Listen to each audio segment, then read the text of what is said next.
जी नमस्कार साथियों, कैसे हैं आप लोग। वाकिफ कहाँ ज़माना हमारी उड़ान से, वे और थे जो हार गए आसमान से। साथियों, पुनः आप लोगों के बीच उपस्थित होना हुआ। दिन के क्रम में कई सारे आपसे जो शेड्यूल बताया गया था कल वाले सेशन में, यानी कल वाले कक्षाओं में, कि आपको 11 बजे से दोपहर 3 बजे से 4 बजे से ऐसे करके प्रक्रम रहेगा। जीएस के सारे विषय रहेंगे। जीएस के कहने का अर्थ हुए जो भी आपके यूपी पीसीएस प्रीलिम्स में या आरओ में जो भी आपको मिलेगा जीएस सेक्शन के अंतर्गत, वो सारे सब्जेक्ट आपको कवर कराने का काम किया जाएगा। आपका दायित्व ये है सभी साथियों से आपको बताना है और साथ ही साथ साथियों को आपको बुलाना भी है। क्यों? क्योंकि मोस्ट इंपॉर्टेंट होने वाला ये आपका सेशन आने वाला, जो आपका चाहे री एग्जाम यूपीपी हो, चाहे कांस्टेबल, चाहे री एग्जाम आरओ का हो, चाहे आपका यूपी पीसीएस 2024 का है। साथियों, इस वजह से मेरे साथ उपस्थित होइए और अपने बोलिए कि पुश योरसेल्फ, यानी अपने आप से कहिए कि क्या करना है। अपने आप को, स्वयं आपको ऊर्जावान करना है, स्वयं आपको मोटिवेट करना है। जो भी करना है स्वयं ही करना है, क्योंकि no one else is going to do it for you, यानी कोई और आपके लिए ऐसा ना कर पाएगा, ना ऐसा कोई आपके लिए करेगा। ठीक बात है ना। स्टार्ट करते हैं साथियों आज के सेशन को। कल वाले सेशन में जैसा कि हम लोगों ने पहला चैप्टर कंप्लीट कर लिया था, जो जीव विज्ञान की शाखाओं के विषय में था। जैसे हम तमाम क्वेश्चन बात करें जीव विज्ञान में, जैसे हमने कहा जीव विज्ञान अगर बात करते हैं साइंस की, तो साइंस में आप चाहे बायोलॉजिकल साइंस और फिजिकल साइंस दो बात कर रहे हैं। साइंस में प्रकृति विज्ञान और सोशल साइंस की, और प्रकृति विज्ञान के अंतर्गत आपको दो पार्ट मिले थे, जिसमें आपने कहा था, जिसमें आपको फिजिकल साइंस और बायोलॉजिकल यानी लाइफ साइंस आपको मिली थी।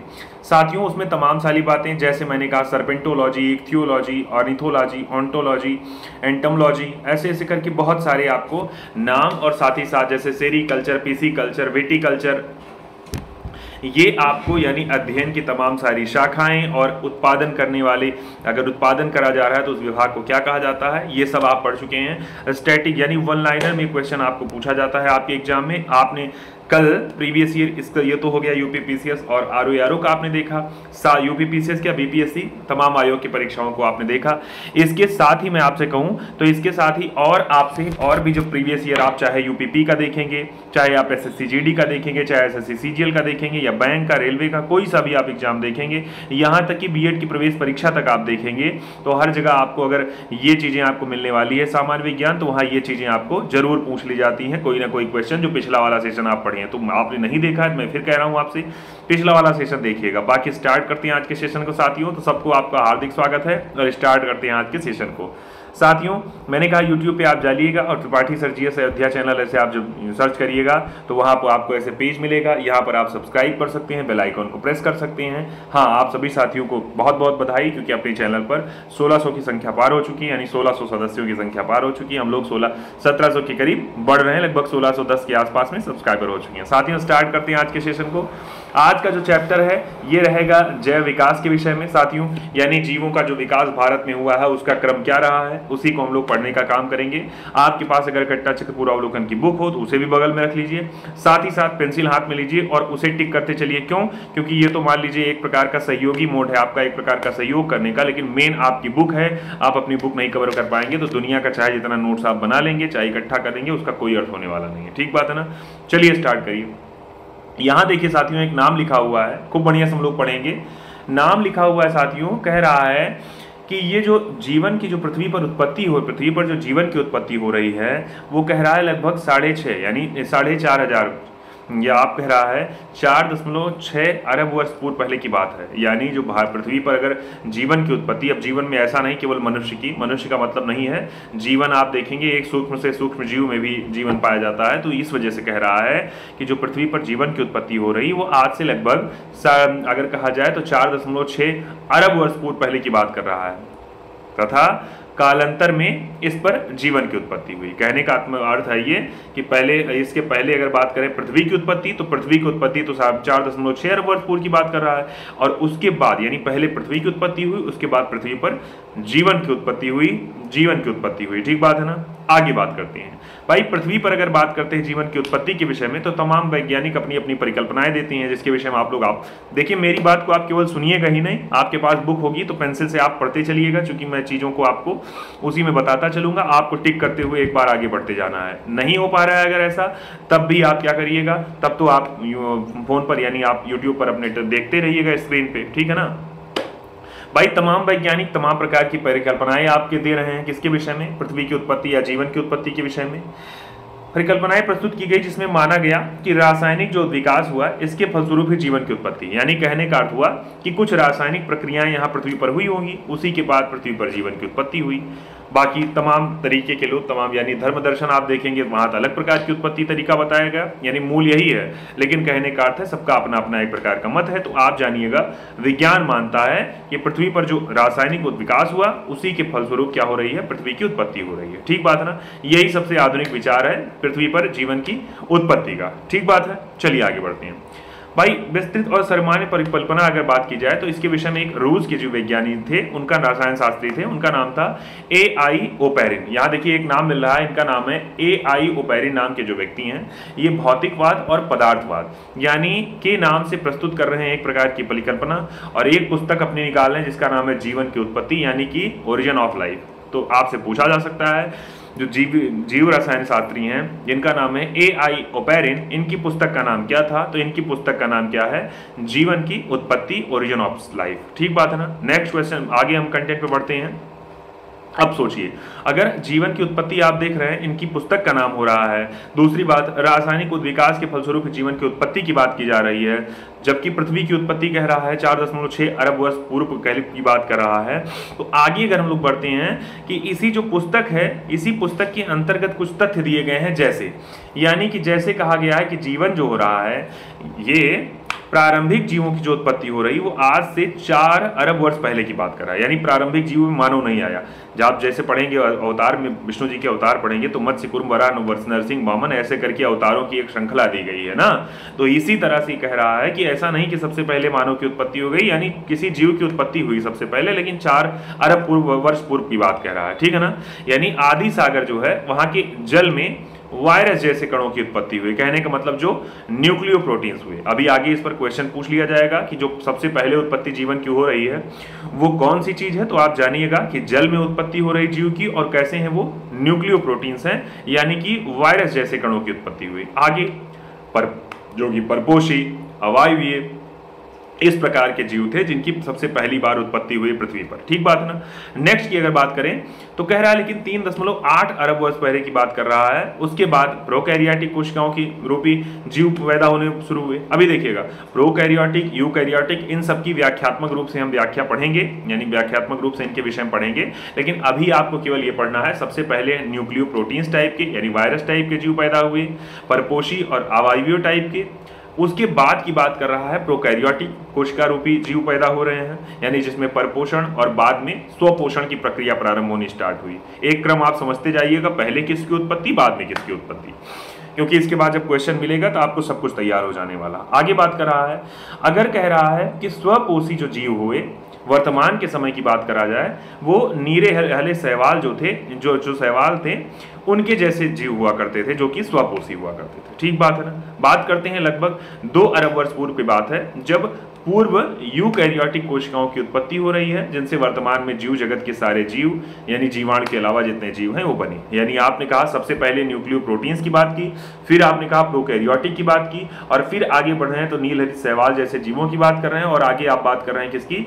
यूकैरियोटिक कोशिकाओं की बात कर रहे हैं। तो ये एक प्रकार का क्रम हुआ, पृथ्वी पर इसी प्रकार से जीवन की उत्पत्ति हो रही है। नेक्स्ट अगर बात करते हैं तो आप समझते हैं कि क्या कह रहा है भाई। प्राचीन समय में आप करेंगे पृथ्वी के विषय में, तो पृथ्वी का जो वायुमंडल है उसमें ऑक्सीजन जो है वो नगण्य के बराबर, यानी नगण्य का मतलब होता है बहुत अल्पतम मात्रा में, नगण्य या अनुपस्थित। अब भाई जाहिर सी बात है, जीवों की प्राणवायु ऑक्सीजन को कहा जाता है, तो ऑक्सीजन की अनुपस्थिति तो जीवन की अनुपस्थिति, अब ऑक्सीजन की उत्पत्ति तो जीवन की उत्पत्ति, यानी कि ऑक्सीजन की उपस्थिति नहीं थी, फिर भी किस चीज की थी? यानी फिर भी मेथेन की थी, अमोनिया की थी, NH3 की, और कार्बन डाइऑक्साइड यानी कि CO2 की, यानी इन तीनों गैसों की उपस्थिति थी, जबकि ऑक्सीजन की उपस्थिति प्राचीन काल में नहीं हुआ करती थी। जब पृथ्वी की उत्पत्ति हुई और जीवन की उत्पत्ति होना स्टार्ट हुई संभवतः, उसकी बात कर रहा है। आगे बात करते हैं, यानी अब आगे कह रहा है जो जैव विकास हो रही हैं उनकी मौलिक परिकल्पना, कुछ इनके विषय में परिकल्पना के विषय में कुछ बात कर रहा है, उसको हम लोग समझना चाहिए, यानी कैसे कैसे जीवों का विकास हो रहा है। तो जो मौलिक परिकल्पना है वो कह रहा है कि परिवर्तन के साथ अवतरण, यानी कहने का अर्थ हो रहा है चीजों का परिवर्तन हो रहा है, उसी के साथ नए नए जीव क्या हो रहे हैं? उत्पत्ति हो रही उनकी, या ये कह सकते हैं कुछ रासायनिक परिवर्तन हुआ, इसी के बाद जीवन की उत्पत्ति हो रही। यानी कहने का अर्थ होगा कि अगर जीवों के विकास की आपको एक मौलिक, यानी आप कहेंगे सूक्ष्मतम परिकल्पना आपको देखनी है, जो मेन परिकल्पना है वो ये है कि परिवर्तन के साथ ही अवतरण हो रहा है। ठीक है, यानी कि आगे कहते हैं कि अगर बात करेंगे निम्न कोटि के जो सरल जीव हुए, यानी क्रमिक परिवर्तन उनमें हो रहा है और विकसित हो रहे हैं, जटिल जीवों की उत्पत्ति ही जैव विकास कहला रहा है। ठीक बात है ना। चलिए भाई, चलिए साथियों आगे बात करते हैं। आपने कहा जैव विकास की जो मौलिक कल्पना हुई, ये हुई कि परिवर्तन के साथ ही अवतरण हुआ है। ठीक बात है ना, यानी सरल जीव से कठिन जीव ऐसे करके विकसित होते चले गए, यही प्रक्रिया को कहा गया जैव विकास। यानी जैव विकास का अर्थ हो गया कि निम्न कोटि के सरल जीवों से क्रमिक परिवर्तन हो रहा है और उस परिवर्तन के द्वारा उससे ज्यादा विकसित और जटिल जीवों की जो उत्पत्ति हो रही, इसी को कहा गया जैव विकास। आगे आते हैं, आगे बात करेंगे दो तीन वैज्ञानिकों के नाम, यानी जीव वैज्ञानिक जैसे लैमार्क हो गए, डार्विन हो गए, ह्यूगो डे व्रीज हो गए। इन वैज्ञानिक के आधार पर, यानी उन्होंने अपने अपने प्रमाण प्रस्तुत किए, जिसके आधार पर इन्होंने जैव विकास की व्याख्याएं की। कहने का अर्थ है अपना अपना एक तर्क दिया और उन तर्क के आधार पर इसकी व्याख्या की। बात करते हैं अगर लैमार्क की, तो लैमार्क नाम के जो वैज्ञानिक हैं, ये पहली चीज जगह जानिएगा, ये फ्रांस के रहने वाले वैज्ञानिक थे। जैव विज्ञान, इनका नाम क्या कहता है, इनका नाम है डी लैमार्क। साथ ही साथ एक व्यक्ति हैं, या साथ ही साथ इनके विषय में 1809 की ईस्वी की तिथि है, जब क्या हो रहा है, ये एक पुस्तक लिख रहे हैं जिसका नाम है फिलोसॉफी की जूलॉजिक, यानी फिलोसॉफी जूलॉजिक नाम की पुस्तक लिख रहे हैं। और इस पुस्तक में क्या लिख रहे हैं, ये इस पुस्तक में जो सिद्धांत दे रहे हैं, इसी सिद्धांत को कह दिया गया लैमार्कवाद। व्याख्या में हम लोग इसके विषय में पढ़ेंगे भाई सिद्धांत में इन्होंने क्या दिया, लेकिन अभी के विषय में व्याख्या आप पहले बेसिक बात जानिए कि जो फिलोसॉफी जूलॉजिक जो पुस्तक है, ये किसकी पुस्तक है, तो ये John Jean Baptiste D Lamarck की पुस्तक है, जो कि फ्रांस के रहने वाले वैज्ञानिक थे। इन्होंने जैव विकास के संबंध में एक प्रकार की परिकल्पना प्रस्तुत की थी। ठीक बात है ना। आगे बात करते हैं इसके विषय में। यहाँ कह रहा है निम्नलिखित के विषय में, चर्चा के विषय में कह रहा है यहाँ पे, एक सेकंड भाई लगातार बने रहिए आप लोग। अब देखिए बात कह रहा है, यानी कुछ धारणाएं इनके इस पर आधारित है। ये जो बात कर रहे हैं लैमार्कवाद, कह रहे हैं बड़े होने की जो प्रवृत्ति है, ये दूसरी बात बड़े होने की प्रवृत्ति के साथ में यहाँ कह रहा है कि वातावरण का जो प्रभाव पड़ता है इस पर, यानी वातावरण का जीव पर सीधा प्रभाव पड़ता है, और अंगों का उपयोग और अनुपयोग का नियम, और साथ ही साथ उपार्जित लक्षणों की वंशागति का नियम। कहने का अर्थ ये है बड़े होने की प्रवृत्ति, यानी ये कि जो आपका बड़े होने की प्रवृत्ति का मतलब होता है, यानी जीव में आप देखेंगे बचपन में कोई सा जीव होगा, उसमें चाहे वो 1 सेंटीमीटर का हो, तो आप देखेंगे बड़े होने के साथ में जीवन में उसके थोड़ा न थोड़ा परिवर्तन होता जाए, यानी बड़े होने की जो प्रवृत्ति होती है यह तय होती है। ठीक बात है ना। और ये भी जैव विकास के अंतर्गत आ सकता है, यानी एक मानक ये भी हो सकता है। वातावरण का सीधा प्रभाव पड़ता है भाई, वातावरण के प्रभाव के अनुसार ही जीवों में अलग अलग प्रकार की प्रक्रियाएं, कहने का मतलब अलग अलग प्रकार के परिवर्तन हो सकते हैं। अच्छा वातावरण मिलेगा उसके लिए तो जल्दी परिवर्तन आपको अच्छे प्रकार के दिखाई पड़ेंगे। अगली बात करते हैं अंगों के उपयोग। भाई जिन अंगों का उपयोग ज़्यादा होता है वो आपकी अगली पीढ़ी में दिखाई पड़ सकते हैं, नहीं तो नहीं दिखाई पड़ सकते हैं, जैसे कि मानव में पुच्छ का प्रयोग जो दिखाई पड़ता है था पहले। बात करते हैं उपार्जित लक्षणों का, यानी आप करें कुछ लक्षण ऐसे होते हैं जो कि वंश से प्राप्त होते हैं, तो इनको उपार्जित लक्षणों की एक प्रकार का गुण कहा गया। तो ये 3-4 धारणाएं दी, जो मूल धारणाएं 3-4 चीजों पर आधारित हुआ करती थी लैमार्कवाद की।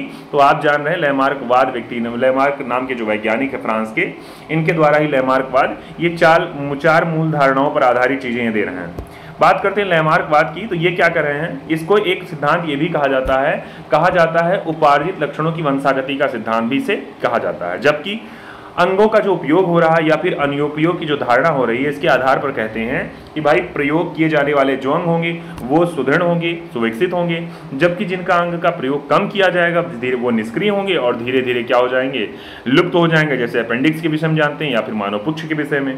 आगे बात करते हैं, जैसे जिराफ जो है इसके विषय में आप देखेंगे तो जिराफ अपनी गर्दन का इतना बढ़िया प्रयोग कर रहा था कि इस वजह से जिराफ की गर्दन लंबी होती चली गई। साथ ही साथ सांप जो थी, चूंकि शुरुआत में ऐसा माना जाता है कि इसमें इनमें भी टांगे पाई जाती थी, लेकिन चूंकि उनमें टांगों का अभाव इसी वजह से हो रहा है, चूंकि उसका प्रयोग इसने समाप्त कर दिया।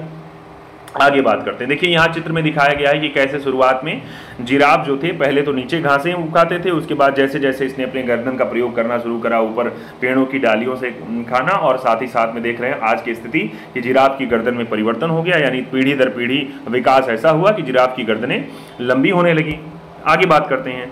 अब देखिए, आपने कहा किसके विषय में, अभी लैमार्क बाद आपने पढ़ा जो फ्रांस के वैज्ञानिक थे। अब इंग्लैंड के वैज्ञानिक जैव विकासविद जो हैं उनका नाम है डार्विन के विषय में हम लोग पढ़ने का काम करेंगे। और जैव विकास के विषय में लगभग इन्हीं 2-3 व्यक्तियों का नाम जो सबसे ज्यादा प्रमुख है, जिसको हम लोग इस समय में पढ़ रहे हैं। बात करते हैं आगे साथियों, बात कर रहा है यहाँ पे कि चार्ल्स डार्विन नाम के व्यक्ति इंग्लैंड के जैव विकासविद थे। साथ ही साथ इन्होंने जो थ्योरी अपनी दी उसको कहा गया डार्विनवाद, यानी उसको प्राकृतिक वर्णवाद भी कह दिया गया, यानी थ्योरी ऑफ नेचुरल सिलेक्शन। बात करते हैं आगे, तो जो व्याख्या कर रहे हैं पुस्तक की, उस पुस्तक का नाम है प्राकृतिक चुनाव द्वारा जातियों की उत्पत्ति, यानी जो पुस्तक है इनकी वो है प्राकृतिक चुनाव द्वारा जीवन की उत्पत्ति, जातियों की उत्पत्ति। ये पुस्तक किसकी है, तो ये है आपकी किसकी भाई, ये है डार्विन की। जबकि आपने कहा लैमार्क की जो पुस्तक थी वो थी आपकी फिलोसफी जूलॉजिक। ठीक बात है, अंतर जाने रहिएगा दोनों के विषय में। यहां बात करें अगर आगे, तो कह रहा है यहां पर कि ये जो तथ्य दे रहे हैं उसका आधार क्या है सिद्धांत का, ये भाई क्या है कि जीवों में जो प्रचुर संतानोत्पत्ति होती है उसकी क्षमता, जीवन संघर्ष की बात कर रहा है यानी स्ट्रगल फॉर एग्जिस्टेशन, और साथ ही साथ में कह रहा है विभिन्नताएं और इसकी वंशागति, और अंत में कह रहा है योग्यताएं। एक सेकंड भाई,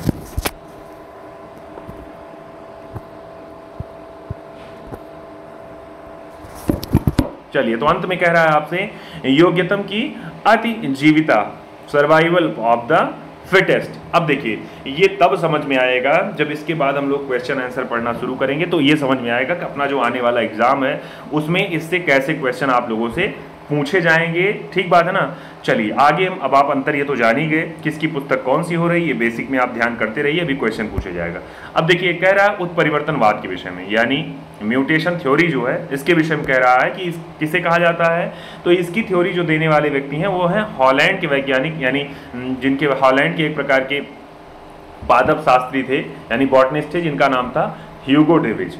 ये अपना प्रयोग कर रहे हैं, यानी ये अपना प्रयोग कर रहे हैं शांत प्रिमरोज, और साथ ही साथ में लिखा हुआ है आइनोथेरा लैमार्कियाना, यानी ये एक प्रकार का पौधा था। इस पौधे पर इन्होंने प्रयोग किया और प्रयोग करने के बाद इन्होंने एक नई जाति की उत्पत्ति के बारे में बताया। कहा कि अस्थायी और आकस्मिक उत्परिवर्तनों के फलस्वरूप एक नई जाति की उत्पत्ति हुई। कौन कह रहा है ये ह्यूगो डीव नाम के व्यक्ति। आपने देखे जाइएगा, ह्यूगो डीव नाम के जो वैज्ञानिक हैं ये हॉलैंड के हुआ करते थे।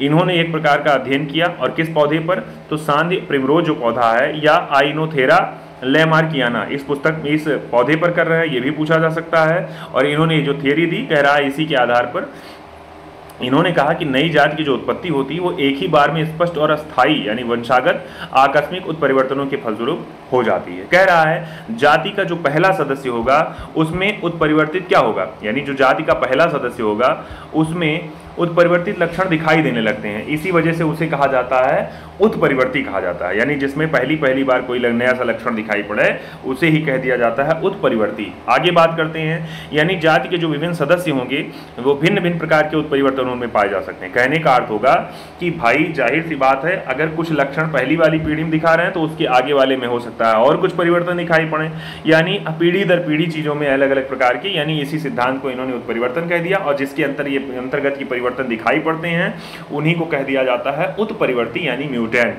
ठीक बात है ना। तो ये प्रकार की थ्योरी दे रहे हैं आपके हॉलैंड के वैज्ञानिक जिनका नाम था ह्यूगो डेविज।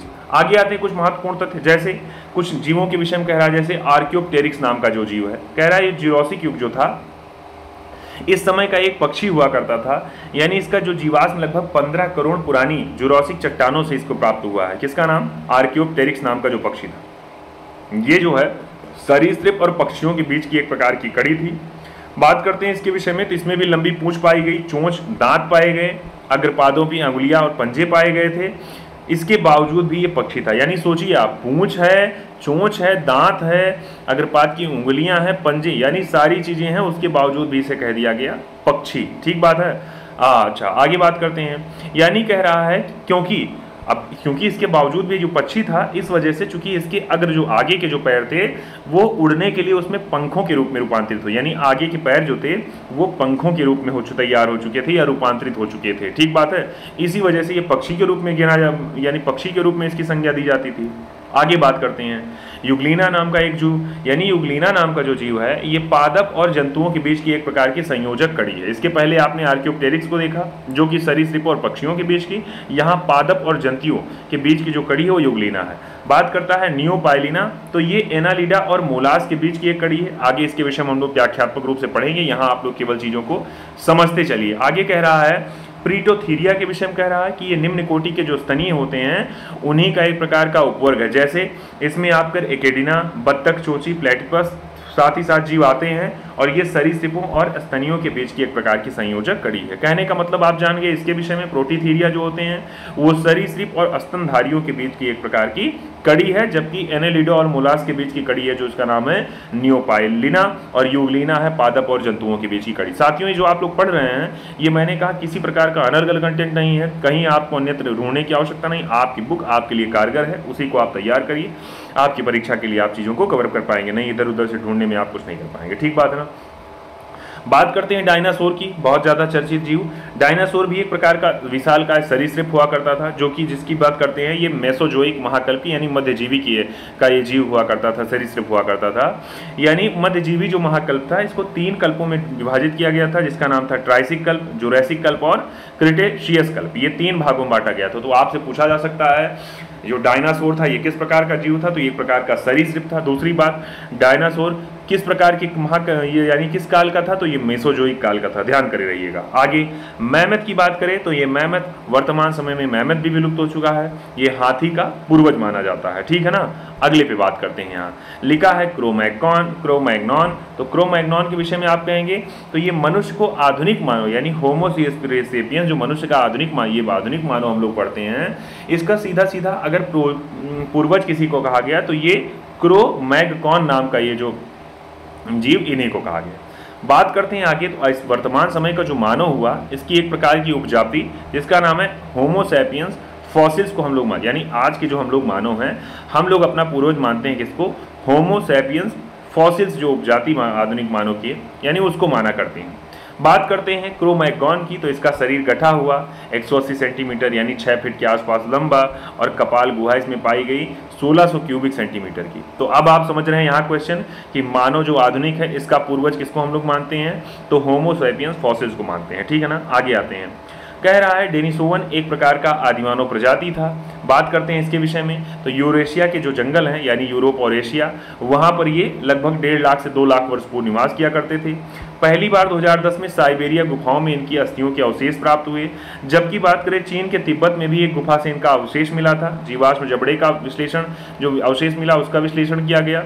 बात करते हैं 1 मई 2019 में, तो कह रहा है प्रतिष्ठित जो मैगजीन नेचर में है उसमें प्रकाशित शोध पत्र में इसको प्रकाशित किया गया था। किसको, ये जो आपका डेनिसोवन नाम का जीव हुआ करता था। आगे बात करते हैं, यहाँ पर कह रहा है डेनिसोवन नाम का जो जीव है यहाँ इसका जबड़ा उत्तर मध्य प्लाइस्टोसीन काल के समय की बात यानी आज से 1.5 लाख वर्ष पूर्व की बात कर रहा है। और डेनिसोवन के जो अवशेष हैं उनके डीएनए विश्लेषण के आधार पर इन्हें कहा गया कि होमो सेपियंस और निएंडरथल जो लिखा है निएंडरथल के पृथक तीसरे प्रकार की समकालिक। कहने का अर्थ हो गया यहाँ जो तीनों नाम पढ़े, चाहे आपने एक नाम पढ़ा किसका, अभी लास्ट में आप डेनिसोवन का पढ़ा, चाहे आपने क्रोमैग्नॉन का पढ़ा, चाहे होमो सेपियंस फॉसिल्स का पढ़ा, ये सब आपके एक प्रकार से वर्तमान जो मानव आप देखेंगे यानी इसी का एक प्रकार का पूर्वज की तरह इसकी संरचना आप जान सकते हैं। अब साथियों हम लोग स्टार्ट करेंगे आज के प्रश्न कोश को। सभी साथी उपस्थित हो जाइए चूंकि प्रश्न कोश बहुत इंपॉर्टेंट होने वाला है आपके आने वाले एग्जाम के लिए, और आप अपने एग्जाम के सक्रिय विद्यार्थी हैं, सीरियस विद्यार्थी हैं, तो मुझे लगता है आप मेरे साथ उपस्थित हो जाएंगे और लगातार चीजों को पढ़ने का काम करेंगे। स्टार्ट करते हैं साथियों। देखिए पहला क्वेश्चन लिखा हुआ है, दिए गए युगों में के सही कालानुक्रम को चुने जो सबसे पुराना है। कह रहा पहले क्या हुआ, पहले आएगा जो सबसे पुराना है, कह रहा है यानी एक पुराने से नए की बात कर रहा है। तो ऑप्शन में आपको ABCD करके दिया है कि होलोसीन, प्लास्टोसीन, प्लायोसीन, मायोसीन, इयोसीन। अब देखिए इसके पहले हमने इसके विषय में पढ़ा तो नहीं, लेकिन हाँ ये है कि इस वाले क्वेश्चन को हम लोग सीधा सीधा ऑप्शन से ही टिक करना सही उचित मानेंगे। इसका उत्तर दे रहा है, कह रहा है सर बी वाला ऑप्शन इसका सही होगा, यानी कह रहा है सबसे लास्ट होलोसीन, फिर प्लास्टोसीन, फिर प्लायोसीन, मायोसीन और इयोसीन। व्याख्या में आते हैं इसकी, साथियों कह रहा है जो प्राचीन काल में जीवाश्मों के आधार पर जो भूवैज्ञानिक काल की बात हम लोग उप इकाइयों में चीज़ों को बांटते हैं, उसी आधार पर चीज़ों को वर्गीकृत किया गया और कहा गया जो भूवैज्ञानिक काल का मान जो तैयार किया गया उसमें कहा गया सबसे छोटी काल इकाई जो है एक काल यानी एक एज हुआ करती थी। इसके विषय में आप कह रहे हैं अनेक काल को मिलाकर एक युग तैयार होता था, अनेक युग को मिलाकर एक कल्प बनता था और अनेक कल्पों को मिलाकर एक महाकल्प यानी कि एरा बनता था और अनेक महाकल्पों को मिलाकर के एक इयॉन यानी कि महायुग बनता था। अब आप समझिए यहाँ क्या कह रहा है, सबसे छोटी इकाई किसी को माना है यानी टाइम यूनिट माना है तो एज को, एज के बाद इपॉच, इपॉच के बाद पीरियड, पीरियड के बाद एरा, एरा के बाद इयॉन, ऐसे करके एक प्रकार का क्रम हो जाता। ठीक बात है ना, यानी काल विभाजन की एक प्रकार की ये पद्धति है। अब बात करते हैं इसमें तो महायुग, उसके बाद महाकल्प, फिर आपसे कहा कल्प, फिर युग, फिर काल, ऐसे एक प्रकार का ये प्रभात और वही यानी घटते हुए क्रम में है। बात करते हैं भूवैज्ञानिक जो वर्गीकरण कर रहा है इन काल का, उसके क्रम में लिखा है तो इसका एक जो क्रम दिया गया है यहाँ दिया गया है कि भाई पेलियोसीन, फिर इयोसीन, फिर ओलिगोसीन, फिर मायोसीन, प्लायोसीन, फिर प्लास्टोसीन और अंत में होलोसीन, यही एक प्रकार का क्रम है। किसके विषय में, तो ये काल विभाजन की बात कर रहा है, ये जो भूवैज्ञानिक काल का विभाजन कर रहे हैं। ठीक बात है ना।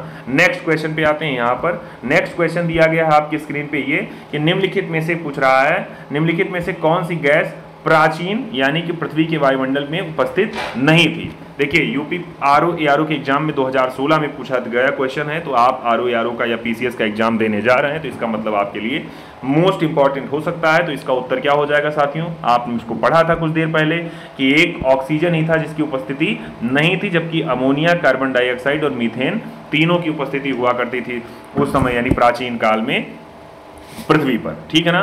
अगले क्वेश्चन पे आते हैं। देखिए यही वही व्याख्या दिया है। अगले क्वेश्चन पे कह रहा है, निम्नलिखित में से कह रहा है कि विचार करना है कि पृथ्वी का जो चुंबकीय क्षेत्र है हर कुछ 100,000 सालों में उत्क्रमित हुआ है, या फिर दूसरा क्वेश्चन दिया है आपको, ऑप्शन दिया है आपको, कह रहा है कि पृथ्वी जब 4,000 मिलियन वर्षों से भी अधिक पहले बनी तो ऑक्सीजन 54% थी और कार्बन डाइऑक्साइड नहीं हुआ करते थे। ऐसा था क्या।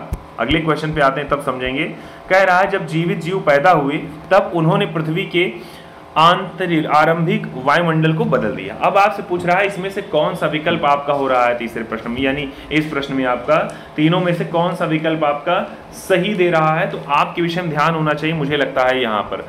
कह रहा है पहला कि जब जीवित जीव पैदा हुए तो जाहिर सी बात उन्होंने पृथ्वी के आरंभिक वायुमंडल को बदल दिया। भाई सही बात है, आपने कहा पृथ्वी प्रारंभिक वायुमंडल में सीधी सीधी बात ऑक्सीजन ही नहीं हुआ करता था और आज की स्थिति देखते हैं ऑक्सीजन के साथ और तमाम सारी गैसें भी प्राप्त हुई। जबकि यहाँ सेकेंड वाला ऑप्शन जो दिया था, यहाँ कह रहा था पहला वाला जो पृथ्वी का जो चुंबकीय क्षेत्र है जाहिर सी बात है हर कुछ 100,000 सालों में उत्क्रमित हुआ है। इसका मतलब इसका उत्तर हो जाना चाहिए कि सर सी वाला ऑप्शन इसका राइट होना चाहिए कि 1 और 3 दोनों आपके इसमें सही होने चाहिए। देखिए क्वेश्चन ये वाला आईएएस की एग्जाम 2018 में पूछा गया क्वेश्चन है, आपके लिए मोस्ट इंपॉर्टेंट है। नेक्स्ट क्वेश्चन में आते हैं साथियों। यहाँ लिखा हुआ है, यहाँ पर एक सेकेंड, लिखा हुआ है वर्तमान समय की बात कर रहा है। यहाँ पर लिखा हुआ है वर्तमान समय में, एक सेकेंड भाई, लिखा हुआ है वर्तमान प्रमाण के अनुसार कह रहा है पृथ्वी पर जीव का जो उद्गम हुआ वो कितने हजार वर्ष पहले हुआ या कितने वर्षों पहले हुआ। तो आपसे तमाम क्वेश्चन ऑप्शन में दिया हुआ है, चाहे 20,000 का कह रहा है, चाहे 2 लाख का कह रहा है, चाहे 20 लाख का कह रहा है, चाहे आपको 2 अरब का कह रहा है। तो ऑप्शन में आपको बताना है कौन सा सही हो जाएगा इस प्रश्न के विषय में। तो मुझे लगता है भाई जाहिर सी बात सबसे बड़ी संख्या आपको लास्ट वाली ही दिखाई पड़ेगी। तो इसका मतलब है जो जीवों की उत्पत्ति सबसे पहले हुई थी वो थी डी वाले ऑप्शन के लिए आपकी हुई थी। ठीक बात है ना। ये देखिए बीपीएससी के क्वेश्चन में आपको पूछा गया क्वेश्चन है। यहाँ देखिए अगर आप चिन्ह मिलाएंगे तो इकाई, दाई, सैकड़ा, हजार, 10,000, लाख, 10 लाख, करोड़, 10 करोड़ और अरब। देखिए मैंने कहा 2 अरब की बात कर रहा था ना, तो ये 2 अरब वर्ष पहले की बात कर रहा है जब भारत पृथ्वी पर जीवन की उत्पत्ति हो रही है। ठीक है ना। यहाँ लिखा हुआ है प्रारंभ में, लिखा हुआ है प्रारंभ में जीव जो साधारण प्रकार के एक कोशिकीय हुए, उसके बाद में बहुकोशिकीय जीवों की उत्पत्ति हो रही है, यानी कि जो कि यूकैरियोटिक टाइप की कोशिका वाले जीव थे।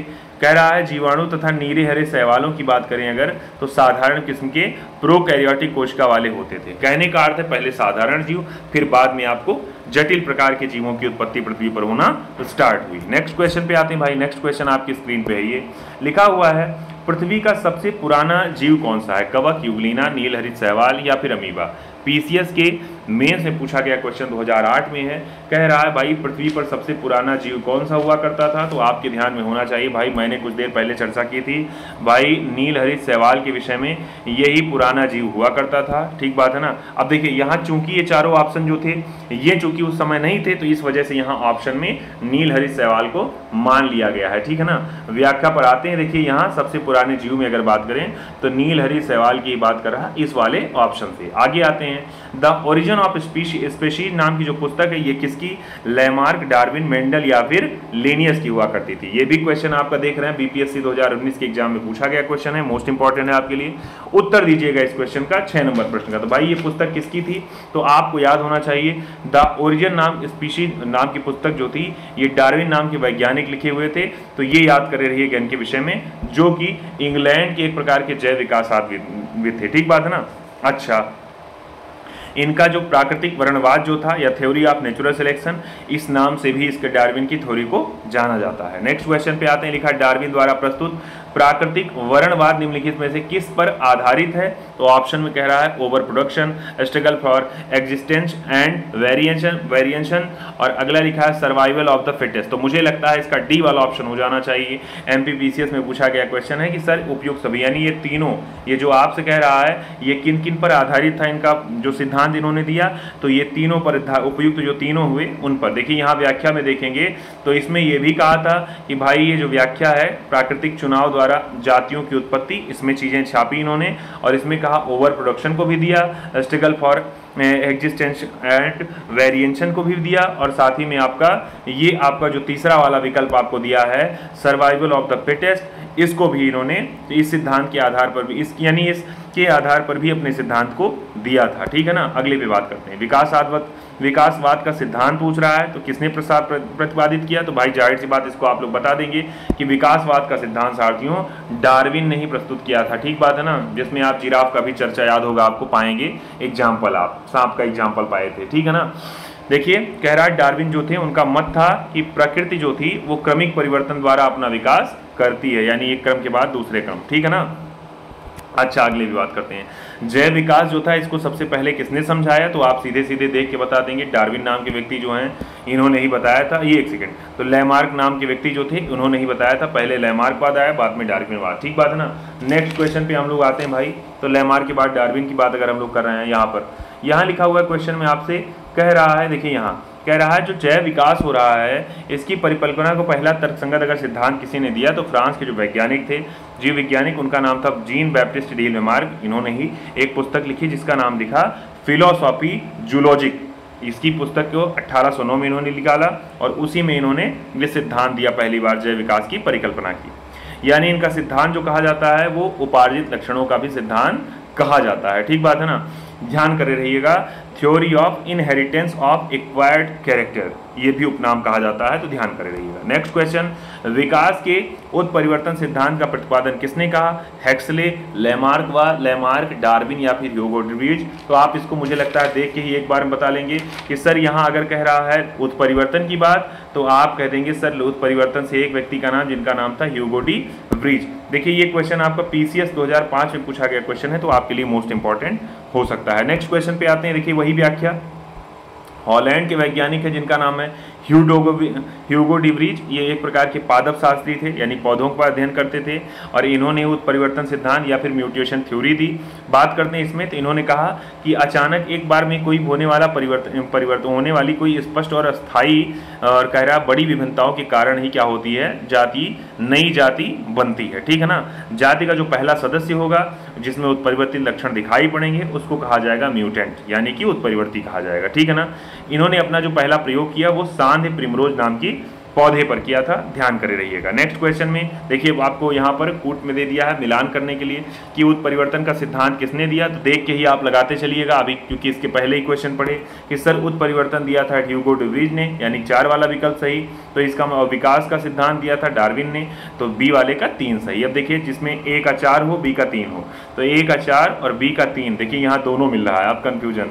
लेकिन ओपेरॉन अवधारणा जो दी गई है, ये ओपेरॉन अवधारणा, यहाँ देखिए ये वाला क्वेश्चन हम लोगों ने नहीं पढ़ा, तो हम लोग सीधे व्याख्या पर आते हैं। ये कंटेंट हम लोगों ने पढ़ा ही नहीं, व्याख्या पर आएंगे तो देखिए यहाँ लिखा हुआ है कि उत्परिवर्तन का जो सिद्धांत है वो दिया ह्यूगो डे व्रीज ने, विकास का सिद्धांत दिया डार्विन ने, एक जीन एक एंजाइम की परिकल्पना दी बीडल और टैटम। देखिए नया कंटेंट मिल रहा है, लेकिन यहाँ सबसे इंपॉर्टेंट आपको ज़्यादातर जो पूछा जाता है ये ह्यूगो डे व्रीज वाला और डार्विन वाला और लैमार्क वाला, ठीक है ना, जबकि ओपेरॉन अवधारणा दे रहे हैं जैकब और मोनोड। आगे आते हैं साथियों, लिखा हुआ है विकास का मुख्य कारक क्या है। देखिए यहाँ क्वेश्चन में विकास का मुख्य कारक बीपीएससी के एग्जाम में पूछा गया क्वेश्चन है, भाई विकास का मुख्य कारक क्या होगा, तो कह रहा है उत्परिवर्तन होगा, लैंगिक जनन होगा, हासिल किए गुण होंगे या फिर प्राकृतिक वर्णन। तो क्या होगा विकास का मूल गुण क्या होगा, तो आप साथियों जानिएगा कि जो प्रकृति से वर्ण करता है यही क्या होता है विकास का प्रमुख कारक होता है। अब चूंकि ये 4 विकल्पों में से यही विकल्प सबसे सूटेबल है। यहाँ देखिए कह रहा है कि जो जीवों का विकास हो रहा है, एवोल्यूशन हो रहा है,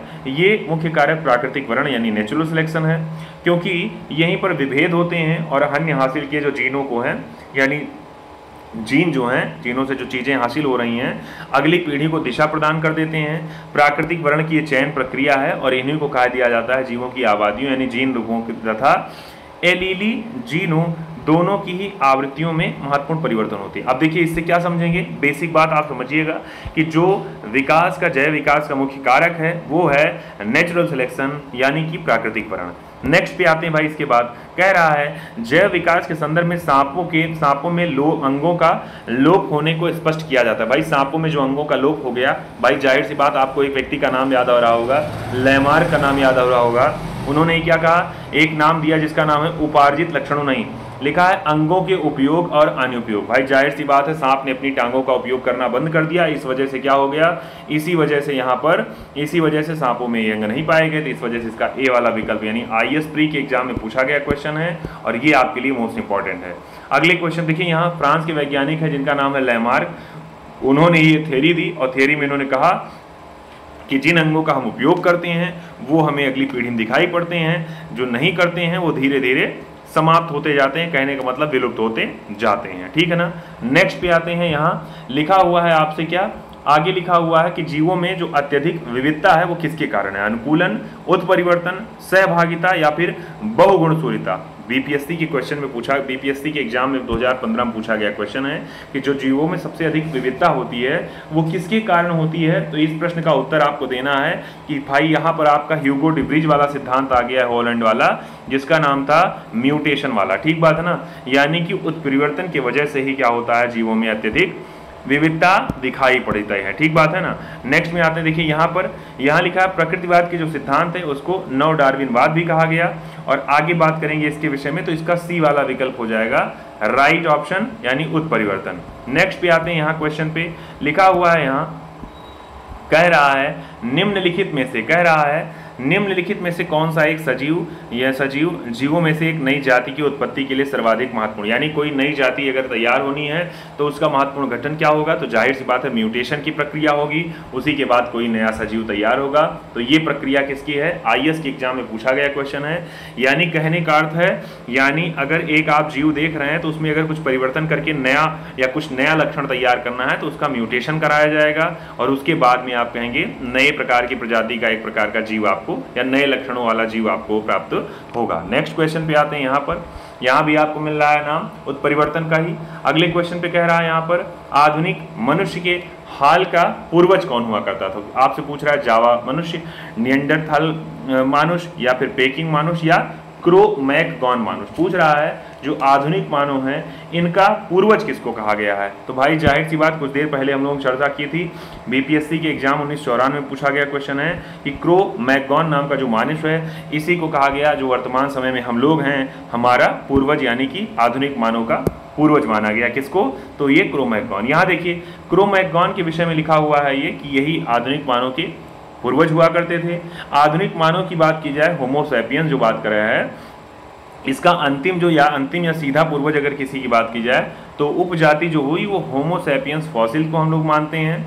और लिखा हुआ जबकि क्रो-मैगनॉन का शरीर हुआ करता था वो 180 यानी 6 फीट का और साथ ही साथ कपाल गुहा इसमें 1600 क्यूबिक सेंटीमीटर की पाई गई। अब आप यहाँ विकल्प में देख रहे हैं पहला नाम क्रो-मैगनॉन का, अगर ये ऑप्शन में ना होता तो आप कह देते होमो सैपियंस फॉसिल्स, ठीक है ना।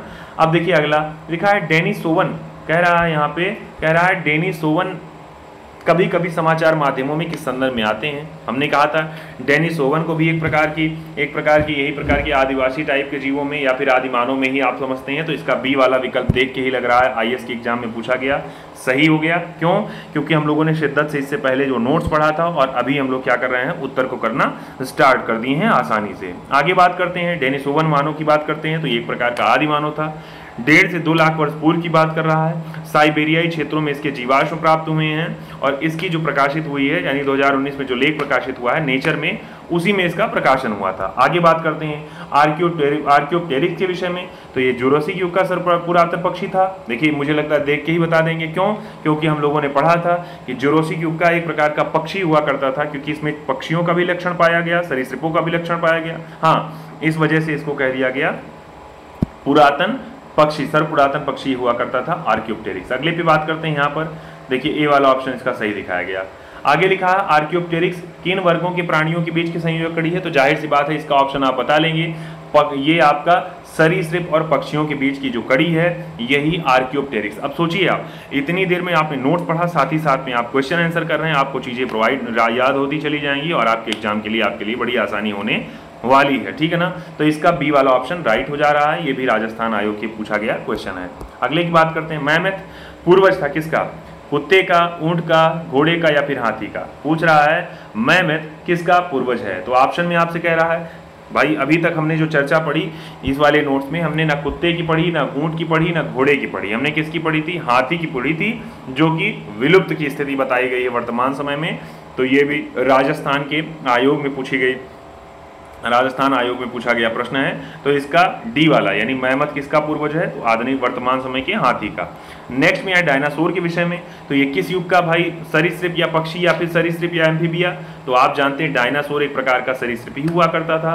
तो ये किस युग का था? तो मैंने कुछ देर पहले हम लोग चर्चा किया था, ये मेसोजोइक युग का हुआ करता था, एक प्रकार का सरीसृप। ये देखिए यूपी के एग्जाम में पूछा गया क्वेश्चन 2001 में है, तो इंपॉर्टेंट है आपके लिए, ध्यान कर रहिएगा, इसका डी वाला विकल्प सही। आगे आते हैं, यहाँ पर कुछ क्वेश्चन और एक आध दो ठो हैं। लिखा है डायनासोर रहे हैं किसमें? पेलियोजोइक युग में, सेनोजोइक में, मेसोजोइक या फिर प्लाइस्टोसीन युग में? तो आप जान रहे हैं, इससे पहले आपने कुछ ही देर पहले पढ़ा बड़ा आसान तरीके से कि सर ये जो मेसोजोइक युग है इसी समय डायनासोर नाम का जो सरीसृप है वो पाया जाता था। आगे बात करें इसके विषय में, अगला जीवों का जो विकास हो रहा है इसके विषय में कह रहा है, को सही अनुक्रम आपको बताना है कि पहले पेंगोलिन, कच्छप, फिर बाज आए, सैलामेंडर, अजगर, कंगारू आए, मेढक, केकड़ा, झींका आए, ऑक्टोपस, सार्क, डॉल्फिन और सार्क आए। ये क्वेश्चन आपको दे रहा है, आपको इसका आपको बताना है उत्तर। मैंने आपको छोड़ दिया है इसको कमेंट सेक्शन में बताने के लिए, इसको आप लोग बताइएगा उत्तर कमेंट सेक्शन में। बाकी हम लोग इसका उत्तर बता भी देंगे, लेकिन हाँ ये है कि इसका कमेंट सेक्शन में आपको उत्तर लिखना है लास्ट वाले क्वेश्चन का। बाकी आपने इतना सहयोग किया इस विज्ञान वाले सेशन में, आज के लिए इतना ही।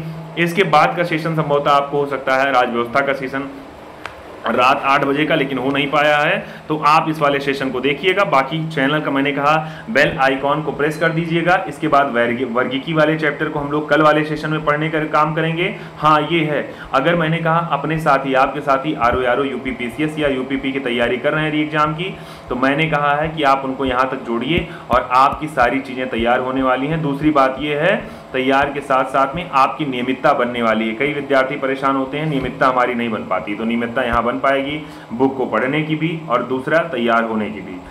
YouTube पे जाइएगा, ऐसे ही चीज़ों को सर्च करिएगा, अपना चैनल मिलेगा, बेल आइकन को प्रेस करिएगा और साथ ही साथ में चैनल को सब्सक्राइब करिएगा। ठीक बात है ना। मैं फिर कहता हूँ आपसे कि पुश योरसेल्फ, अपने आप को स्वयं आप कहेंगे कि भैया हमें पढ़ना चाहिए, सेशन में जुड़ना चाहिए, तो जुड़ पाएंगे। नहीं तो आपके पास तमाम सारे कारण हैं कि तमाम जगह आपको ऑनलाइन कंटेंट मिल रहा है या फिर ऑफलाइन आपके पास बुक है, नोट्स है। मैंने कहा आपसे, यहाँ आपका खुद दायित्व है कि अपने आप को पुश करिए, तभी आप यहाँ पर उपस्थित हो पाएंगे। बाकी आज आपने इतना सहयोग किया, आपका बहुत बहुत धन्यवाद। जय हिंद, जय भारत, वंदे मातरम। धन्यवाद।